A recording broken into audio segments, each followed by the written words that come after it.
Olá, querido aluno, olá, querida aluna. Estamos de volta aqui na nossa aula de ciências dessa semana, tá? Aqui com o tio Júnior. Então, sejam bem-vindos, tá?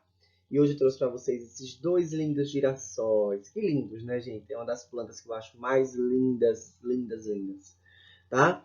Então, hoje nós iremos aprender um pouco sobre as plantas, né? Em algumas aulas anteriores, a gente já aprendeu algumas partes das plantas, que foi as raízes, o caule, né? As folhas, ok?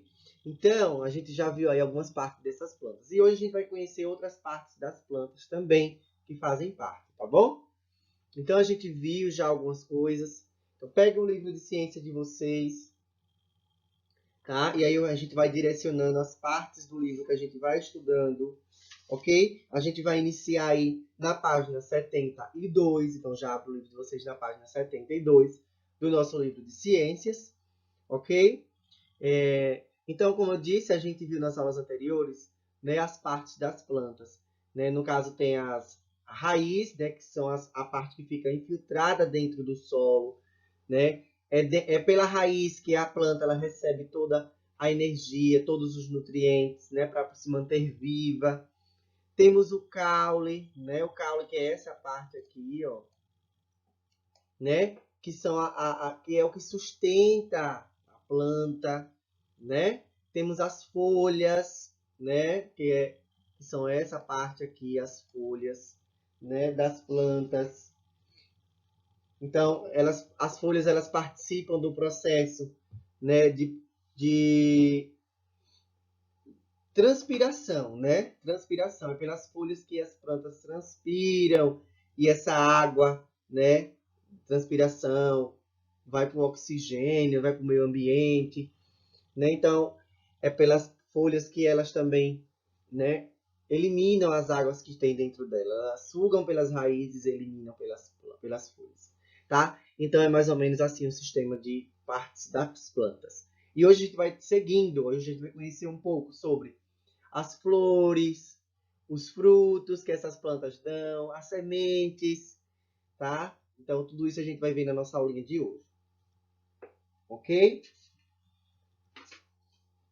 Então, vamos seguindo. Pegaram já o livro de vocês, lápis, borracha, quiserem anotar alguma coisa, caderno, tá? E vamos iniciar a nossa aula. Então, hoje a gente vai iniciar falando sobre as flores, né? Flor. Então, flor, né? Como a gente vê aí na página 73, flor é a principal estrutura responsável pela reprodução de muitas plantas. Então, a flor ela é responsável pela reprodução das plantas, tá? Nós temos flores de vários tamanhos, nós temos flores de vários formatos, de várias cores, né? Então, são coloridas, são lindas, né? As flores das plantas. Então, são pelas flores que acontece a reprodução de outras flores. Como assim, professor? Então, para que algumas plantas se reproduzam, é necessário que os gametas masculinos, né, que estão nos grãos de pólen, cheguem até as estruturas femininas da flor. Ou seja, dentro dessas flores, deixa eu circular aqui, existe uma substância que a gente chama de grãos de pólen, tá? E essa substância, ela tem que sair da flor masculina até a flor feminina. E assim reproduzem outras flores. Agora, como, né, essa substância sai de um lugar para o outro? Ó, vejam aqui nessas duas imagens, né? Por alguns animais, por exemplo, o beija-flor. O beija-flor é aquele animal que sai beijando flor em flor. E aí, o beija-flor, ele cheira uma flor ali. Quando ele cheira, ele leva essa substância para outra flor quando ele for cheirar outra flor. E assim acontece a reprodução. Ó aqui, alguns exemplos, né, do que seriam esses grãos de pólen. São substâncias, tá? São materiais que são levados de uma planta para outra, gerando a reprodução. Certo? Esse processo é chamado de polinização. Ok? Então, ó, algumas flores apresentam cores diferentes, né? Como eu falei ali, a gente tem flores de várias cores: amarelo, vermelho, azul, preta, branca, verde, todas as cores. Então, essas flores também apresentam cheiros diferentes, tá? Elas têm cheiros diferentes, têm formatos diferentes. Essa imagem aí que eu estou deixando para vocês, elas dizem tudo isso, né? Porque essas flores aí, elas estão todas em cores diferentes, todas em formatos diferentes, tá? Só não sabemos os cheiros, porque a gente não consegue, pela imagem, cheirar. Mas eu acredito que você aí de casa já cheirou uma flor, já cheirou outro tipo de flor. E a gente percebe que as flores, algumas nem têm cheiro, mas tem outras que têm cheiro. E os cheiros são diferentes. Um cheiro lindo, maravilhoso, gostoso de se cheirar. Então, por terem cheiros diferentes, formatos, elas atraem, né, animais, né, polinizadores, né, pelo cheiro dela. Então é por isso que, por causa do cheiro, atrai esses animais. Qual é o principal animal? O beija-flor. Então ele vai cheirando ali, por causa que tem os cheiros diferentes, e ele leva os grãos, né, para a reprodução. Ok? Deu para entender, né? Então essa polinização pode ser realizada por animais como o beija-flor, tá bom? Mas também pela água e pelo vento, certo? Também a água pode levar e o vento, ok?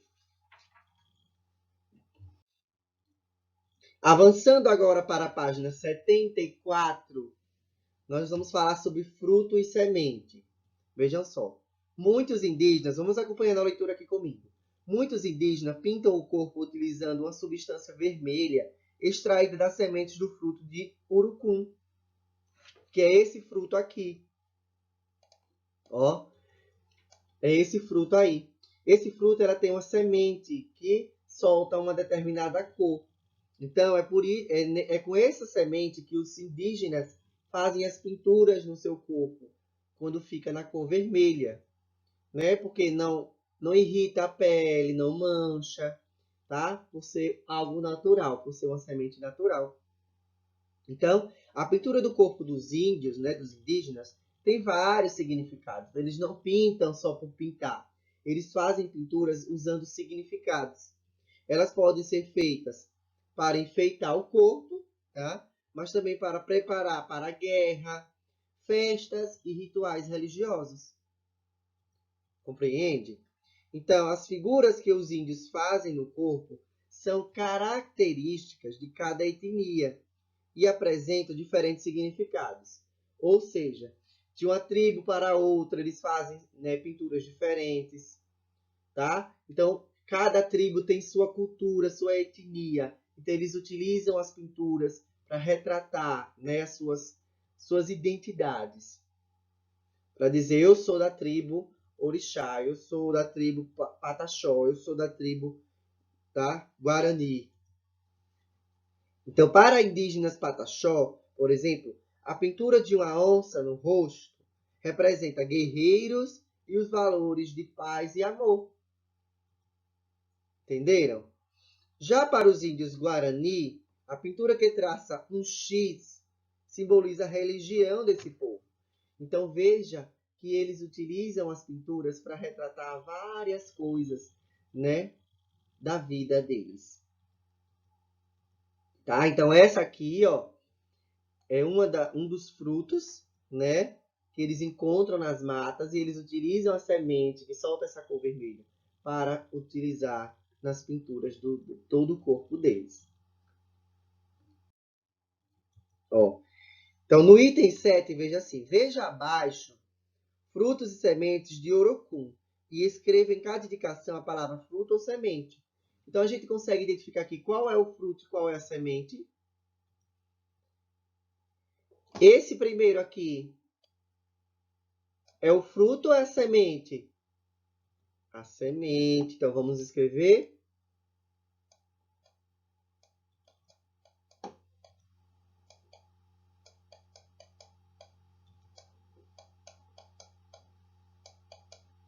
É a semente, ok? E o outro é o fruto.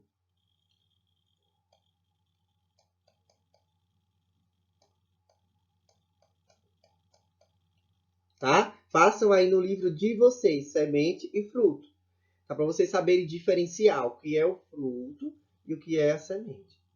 Ok? Então, o fruto, ele envolve e protege as sementes das plantas, né? Porque ele fica como se fosse uma capa. E as sementes vão ficar dentro do fruto. Então, o fruto, ele protege essas sementes.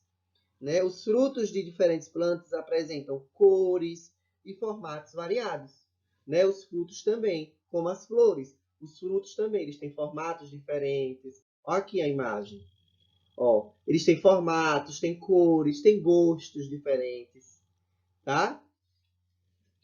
Então, tudo isso os frutos também representam. Na página 75, avançando aí, ó, alguns frutos apresentam sabor, né, e cores atrativas. Eles geralmente servem de alimento para alguns animais, tá? Então, alguns animais também, além da gente, seres humanos, né, a gente come uva, a gente, né, banana, kiwi, maçã, morango, abacaxi, a gente come vários frutos. Mas também tem alguns que são específicos para a alimentação de animais. Vamos ver aqui? Como a banana, que o macaco ama, né? Então a banana é um fruto específico de alimentação dos macacos, tá? Como também a manga, né? Os passarinhos que eles adoram futucar lá as frutas que ficam nas plantas, né? Um exemplo aí é o passarinho aí chupando a manga, né? Ele, com o bico dele ele vai se alimentando dessa manga. Claro que ele não vai conseguir chupar a manga toda, então ele fura lá e deixa lá. É incrível, né? Quando a gente vai tirar a manga, tá lá furada do passarinho. Tá bom? Então, os frutos também eles servem de alimentos para alguns animais. E ao comer esses frutos, né, os animais deixam a semente cair no solo ou as eliminam com as fezes, contribuindo para a dispersão da semente. Então, quando o animal ele come ali, né? Por exemplo, o passarinho vai chupar essa manga todinha. Então, a semente da manga, que é o caroço, vai cair. Com isso, vai fazer com que aquela planta nasça novamente. Tá? E isso também ajuda na reprodução. Certo? As sementes das plantas também podem ser espalhadas no ambiente de outras maneiras, né? Pelo vento. Vejam aí na página 75 do livro de vocês, temos aí o fruto, né? O pata de vaca e o dente de leão, tá? Então, observem aí o dente de leão, né? Que é essa imagem aí dos frutos e sementes branquinhos, que o vento ele está levando, né? Essas sementes, certo? E com isso, né, essas sementes, né, com essa germinação, caindo no solo, o vento levando, com certeza vai dando origem às novas plantas, né? Porque as plantas, elas nascem de quê? Das sementes, tá? Alguns frutos têm apenas uma semente, como, por exemplo, o abacate. O abacate ele só tem uma semente, que é o caroço. Ó, uma semente só, né? Mas tem outros que têm várias sementes, como o mamão, né? Olha o mamão, quanto carocinho. Me diz aí outra fruta que tem várias sementes, assim como o mamão. Vocês sabem? A melancia, né? A melancia também a gente encontra vários caroços, não é verdade? Isso mesmo, tá bom? Então, dando para compreender, vamos seguindo. Estou na página 75. Agora, nós iremos, né, falar um pouco sobre as plantas em geral. As plantas e o ambiente. Lá na página 83. Vamos conhecer o quanto é importante, né, as plantas para o nosso ambiente. Não só para produzir alimentos e a gente comer, mas as plantas também elas interagem com o meio ambiente e elas servem também para outras coisas. Ó, Na página 83, vem falando o seguinte: as plantas, né, elas são essenciais para o ambiente e para a vida na Terra. Elas se relacionam com outros seres vivos de diferentes maneiras. Ou seja, plantas são seres vivos, nós seres humanos somos seres vivos, os animais são seres vivos. Então as plantas elas se relacionam, se unem com a gente. Tá? De que maneira? As plantas podem servir de alimento, correto? De abrigo, tá? Também de moradia e de suporte para outros seres vivos. Como, por exemplo, né, as plantas elas podem proteger o solo, tá? Além de interferir em algumas características do ambiente. Vamos ver aí nessa imagem que está no livro de vocês, na página 83, como também eu coloquei aqui na imagem da minha tela. Ó, tem assim falando: durante a produção de seu próprio alimento, as plantas liberam gás oxigênio na atmosfera. Esse gás é essencial para a respiração da maioria dos seres vivos, como seres humanos. Ou seja, as plantas elas liberam esse oxigênio, esse ar que a gente respira, tá? Observem que se a gente está em um ambiente, numa mata, né? Um ambiente que tem muita plantação, vejam que aquele ar é fresquinho, aquele ar é natural. Já quando a gente está em uma cidade com muitos carros, observem que é muito quente, que aquele ar que a gente está respirando tem cheiros de poluição. Então vejam que é diferente esse oxigênio, tá? A presença de plantas torna os ambientes mais úmidos, né? Mais próximos de chuva e auxilia na ocorrência de chuvas. Isso porque elas liberam vapor de água no ambiente. Então, como eu falei já também em algumas aulas anteriores, quanto mais plantas, mais nós tivemos a proximidade tá? Desculpa, com as chuvas. Tá? E a sombra das plantas ajuda a manter o solo úmido também. Tá? Vamos seguindo. Na página agora 84, temos aí as plantas e os seres vivos. Vamos ler esses dois poeminhas aqui contigo. O limão, né? Agora preste atenção. Se a vida for um limão, em um copo de água natural fria ou gelada, põe açúcar a gosto, para não ter desgosto. E sinta a vida mudada, de limão para limonada. E aí, gostaram? O outro poema. Fruta familiar. De todas as frutas, a mais caseira é a banana. Sempre em cacho, sempre em penca, sempre em família. Ok? Para que geralmente utilizamos as frutas citadas nos poemas? O limão a gente utiliza na salada, a gente utiliza para fazer suco, né? A banana, as bananas a gente utiliza para fazer vitamina, para comer ela mesmo, como um lanche, né? Isso tudo a gente serve, essas frutas. Já abaixo aí dos poemas, diz o seguinte: as plantas citadas no poema acima podem ser consumidas pelo ser humano, tá? No entanto, as plantas não participam apenas da nossa alimentação. Elas fazem parte do cotidiano do ser humano e são utilizadas de diferentes maneiras, inclusive na construção de alguns tipos de moradia. Então, né, as plantas, além de servir para a nossa alimentação, elas também servem para moradias, né? Por exemplo, os índios, o telhado, né? Os índios são cobertos de plantas, né? São cobertos de folhas das plantas. E as estruturas das casas, né? As madeiras são retiradas das plantas, tudo isso. Certo? Compreendemos a importância das plantas também nesse caso? Acredito que sim, né? E avançando aí agora para a página 85, então vamos aqui. Provavelmente você deve ter percebido que as plantas estão presentes em diversas situações do nosso dia a dia. Para se alimentar, né? Para respirar, para a fabricação de alguns produtos. Pode-se aproveitar a planta inteira, parte dela ou substância que ela produz. Então vamos ver aqui, ó, né, o látex, que é extraído do caule da seringueira. Então, esse látex, a gente constrói a borracha escolar. Observe que esse líquido aí que é extraído da seringueira constrói a borracha. Veja que interessante. A borracha que a gente utiliza no nosso dia a dia na escola e agora nos nossos estudos em casa. Interessante, né?